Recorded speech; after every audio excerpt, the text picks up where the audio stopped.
In this next section on recruiting a merchant services sales team, I'm going to talk to you about how to recruit an experienced sales professional, not an experienced bank card sales professional. So we've kind of come down one rung in terms of the value of the relationship. Obviously, it's ideal to get somebody who's experienced in selling credit card processing. But if you can't get that, definitely getting people that are experienced in sales can be a huge benefit. So these are people that have had a record of sales success selling cars or insurance or investment advisory, that kind of stuff. And now they're looking to make a career move, or you'd like them to make a career move. And so you're going to try to recruit them. So very, very different group.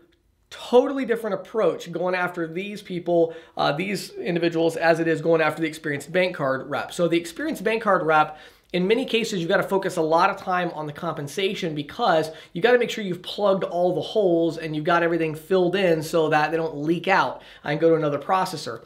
The experienced sales professional that does not have experience in the merchant services industry, you actually need to make a compensation program that's as simple as possible. They just want to know what they're going to get paid. They don't want to spend a lot of time figuring it out.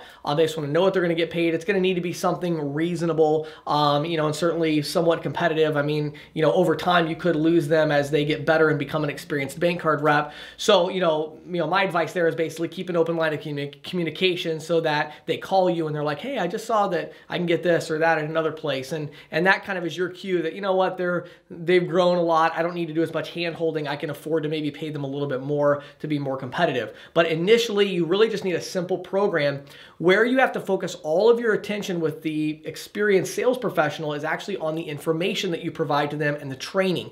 So for somebody who's currently selling insurance and they're at the top of their game doing really well, and now they're like, okay, I think I'm going to move to credit card processing. The number one thing that's going to keep them from doing that is they're scared because they just don't understand the industry. Credit card processing is really not the simplest thing to understand, and so they really have got to have the training. So I'm going to give you a couple ideas, two things that you can kind of do to help with this. Number one, make sure you have some kind of a drip campaign, and what I mean by that is when somebody is interested, you're going to need to have something set up where you can email them maybe once a week for 4 or 5 weeks, and each email has information about credit card processing and what it is and how it works. Certainly you can leverage the content that we have at instantquotetool.com for this if you're a subscriber. Take some of those videos